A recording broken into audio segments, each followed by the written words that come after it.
Your host for tonight is the amazing Abbi Gezunt. Abbi Gezunt is a Jewish mother from the 5 towns of New York who devotes her precious time creating sensible, educational Jewish entertainment. Her Jew-torials can be found online, and her Jewish drag shows are the latest sensation at the JCC. Thank you so much for coming tonight. We have an amazing lineup of incredible women. Please welcome to the stage your host, Abbi Gezunt. Hello, everyone. Thank you very much. Welcome. The ladies seaters are very welcome to take their seats. Hello, everyone. I am Abbi Gezunt, and you are all very welcome to our Nasty Women's Bat Mitzvah. And happy or happy because, surprise, this is also, it happens to be my daughter Anna's Bat Mitzvah today. Yes, my daughter Anna Tevka. Where is she there? Just check under your seats. She's got pimples all over her face. She's probably sobbing. No, well, I'll tell you what.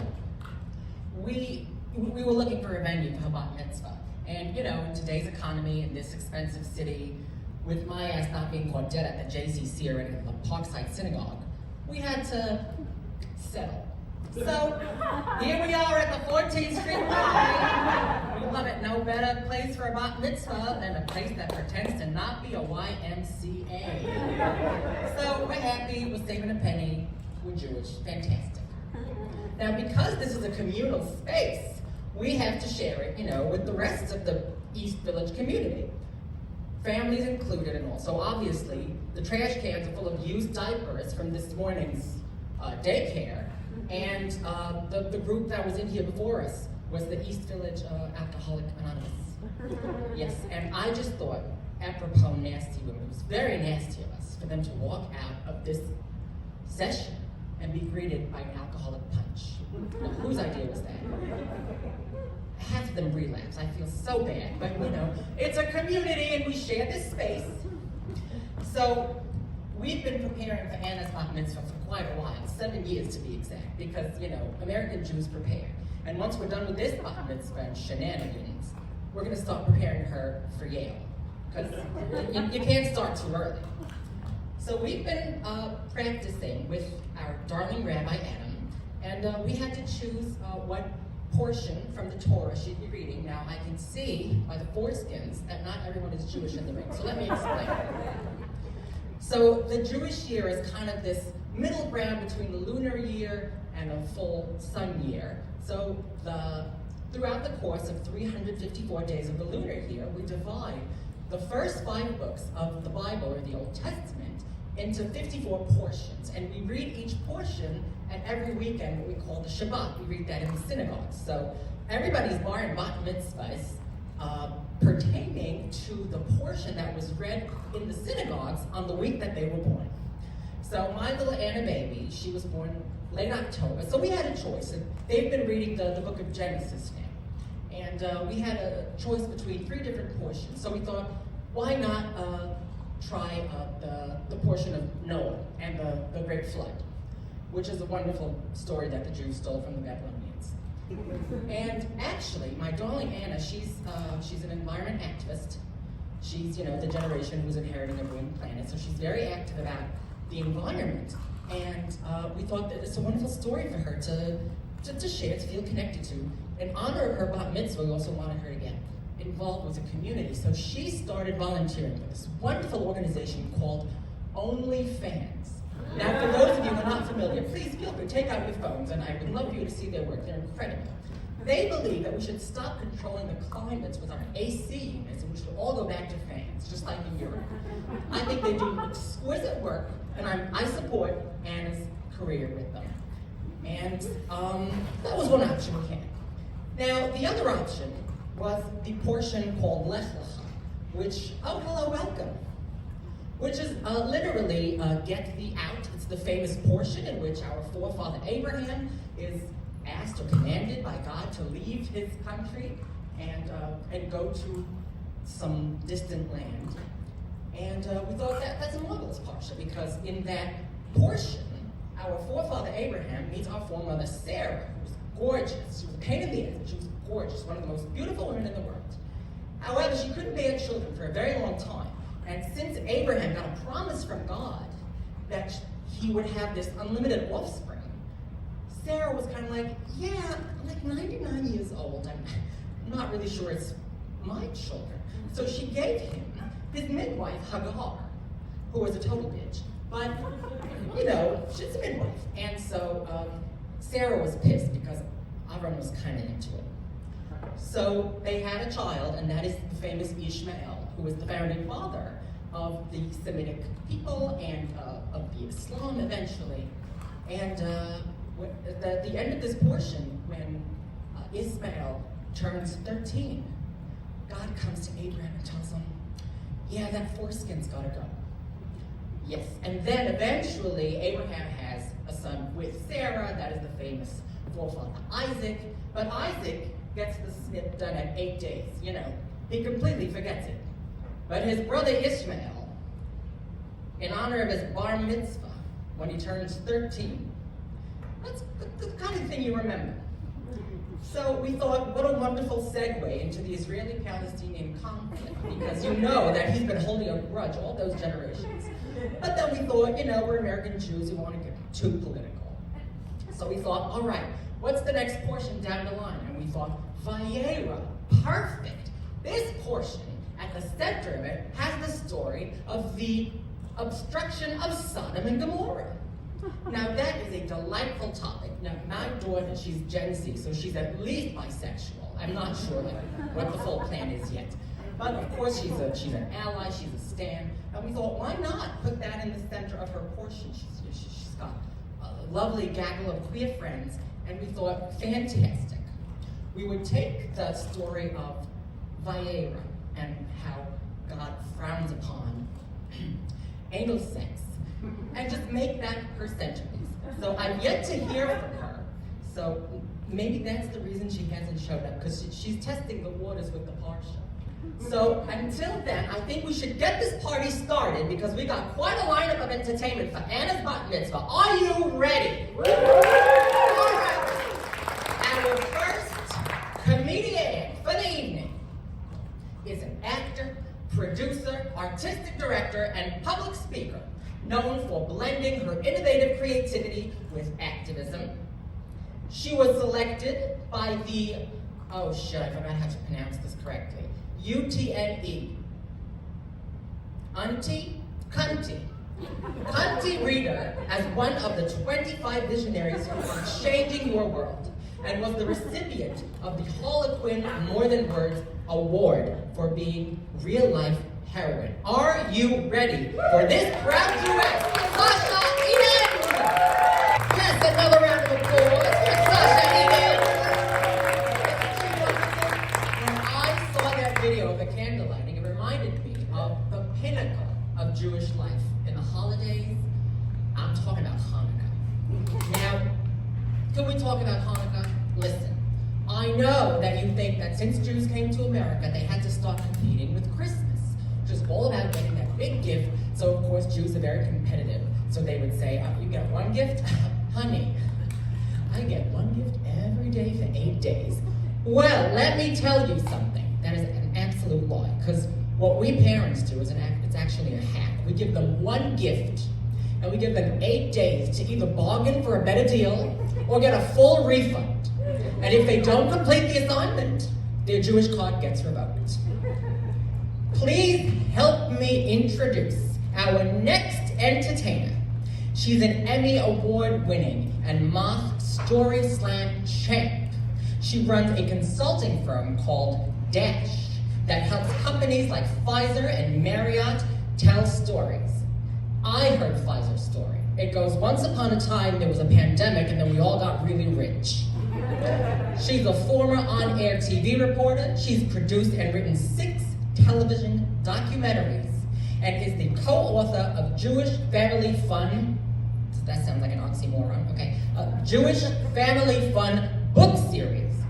She is the co-founder of Story Boom, and she's currently producing an audio documentary called The Nightingale of Iran. Please give a round of applause to welcome Danielle Dardashti. Give it up for Danielle Dardashti. goodness. As my godmother Joan Rivers used to say, Jews can't dance. Now let me be more specific about that. I don't exercise or work out. Are you kidding me? If you want me to bend over, there ought to be diamonds on the floor. But seriously, the Jewish body image, let's be real for a second. I mean, if you could give it a voice, it would be something like,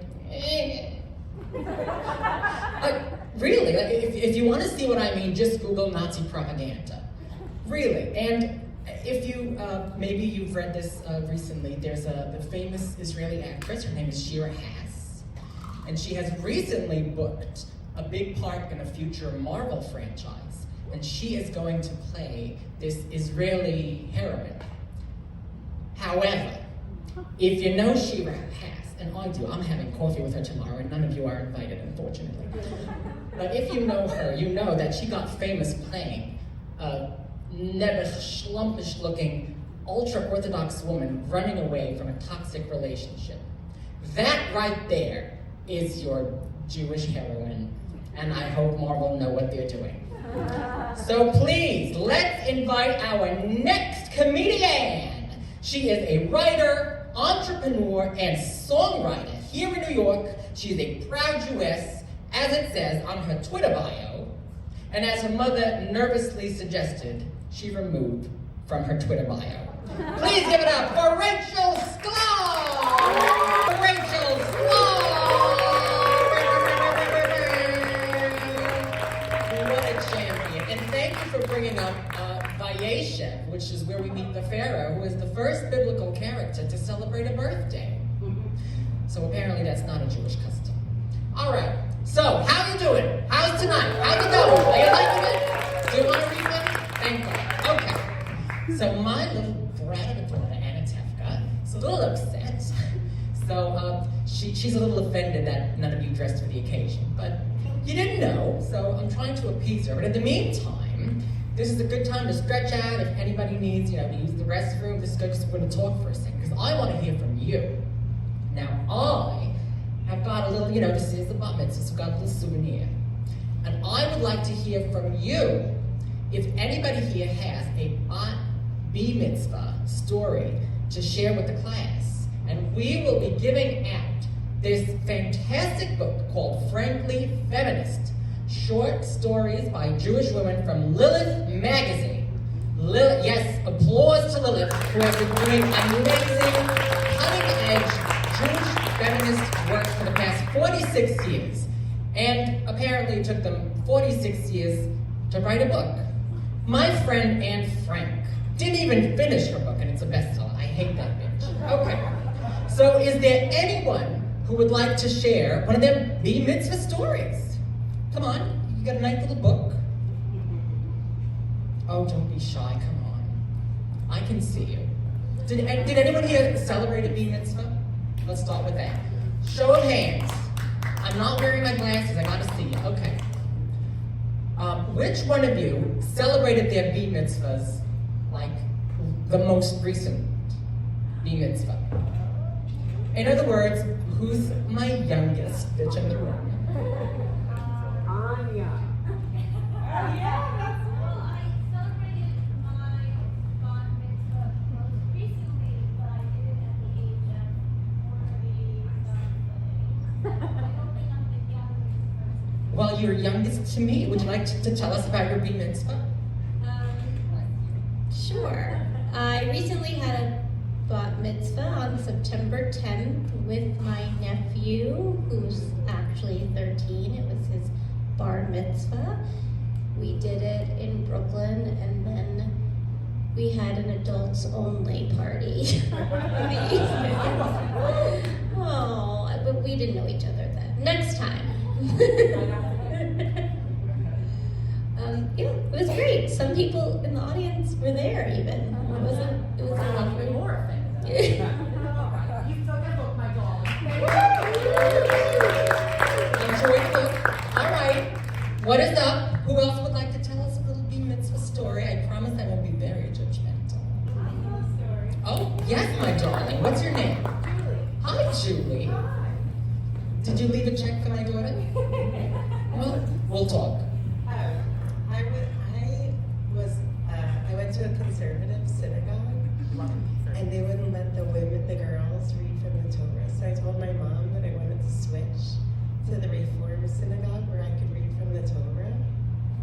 which I think is really crazy that I did that, or amazing.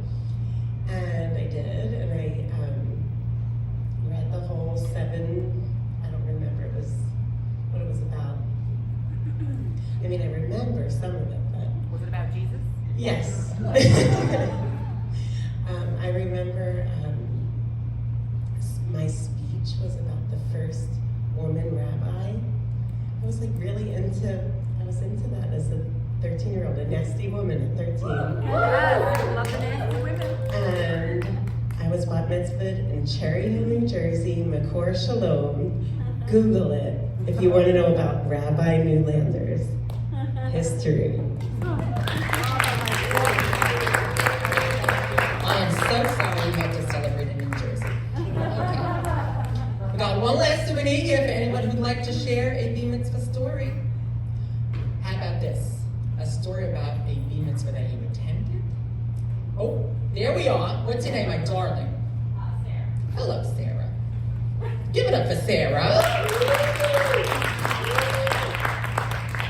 I remember I also went to a conservative synagogue, but thankfully we were allowed on the Mitzvah. And I remember going to my first bar mitzvah at an Orthodox synagogue. And it was my friend's older brother, and there was a mechitza, which I had never seen before, and I must have been like 7 years old. And the mechitza was not in the middle, it was all the way off to the side. So we were behind this lattice wall, we could not see anything, we could not hear anything. The women were just talking amongst themselves, and I turned to my mom and I said, "Why are we here?" And she said, "You're right," and we left, and it was the best triumph I had ever achieved. Thank you, Sarah. Here's your compensation. Oh, thank you, everyone, for participating in our little game. Now, I just wanted to make sure that everyone had a Dirty Shirley on their way in. Yes, we're good, we're imbibed. Imbibed and enjoying the vibe. Listen, can we talk about Dirty Shirley for a minute? Okay, so you know that this is based on the very famous mocktail, Shirley Temples, which, for the young people in the audience, including myself, is based on the symbol of American innocence, Shirley Temple.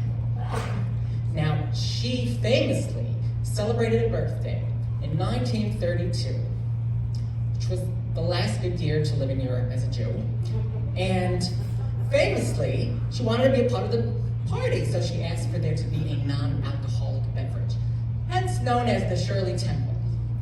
And of course, you know, this is a Bat Mitzvah, so there are plenty of horny adolescents prowling the floors. So we want to give them something that's, you know, very sugary, but non-alcoholic. However, if you've ever had a child have a Bat Mitzvah, you know that it do take a lot of alcohol to get through there. So they invented Dirty Shirley, which is this mocktail with alcohol. Now, you're not going to believe this, but Miss Shirley Temples got very upset and actually sued. Yes, she said, "You're going to call it Dirty Shirley and defame my name?" Now, I don't know what happened with the lawsuits, but fortunately, there are some Jews in the audience. Did anyone work on that case? No? All right. Let's go on with the Bat Mitzvah, shall we? Our next comedian is an award-winning humor writer, storyteller, and comedian who performs throughout the greater NYC area and Washington, D.C. She's an icon. Please help me welcome Abbi Eisenberg!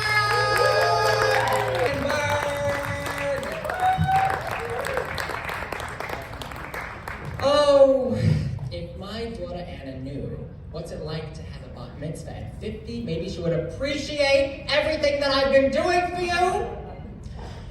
That little brat. God bless her. It's her evening. It's her event. We're here for her. And she has decided not to read to you from the Torah, but we're still figuring it out because she is, you know, she's going to give a speech. She's going to do something. I don't know what she's going to do. I'll be right there, honey. All right. Let me introduce our final comedian for the evening. Please help me with a huge round of applause for the next comedian. She's the founder and host of Hard-Headed Comedy, Still Standing Monologues, and she opened the Mr. D.L. Hughley and Caroline's in New York City. Please welcome Luz Michelle! Another round of applause for Luz Michelle! All right, Anna. Mom, I don't fucking want to. Come on, they're all here. Come on, don't fucking...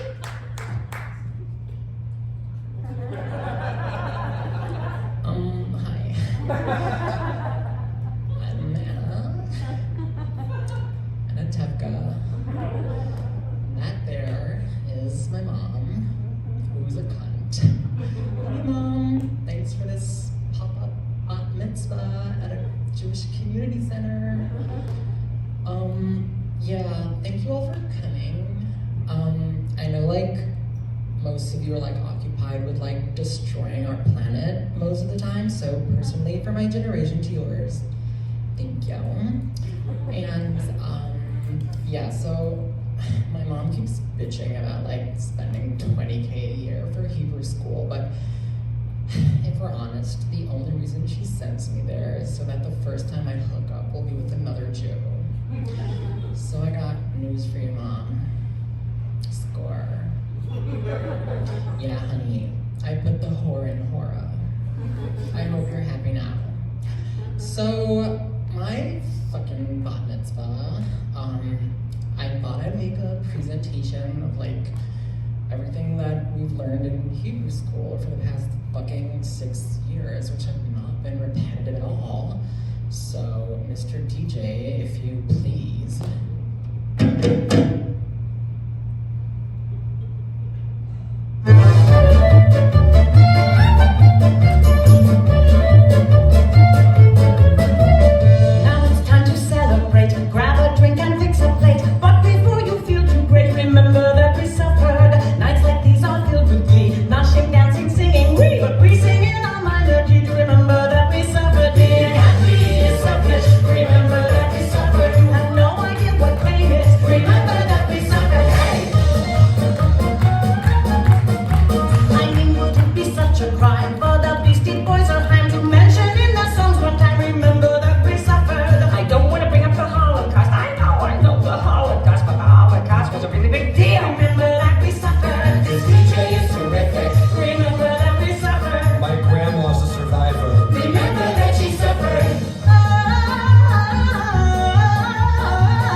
Create this wonderful night for you, and to you,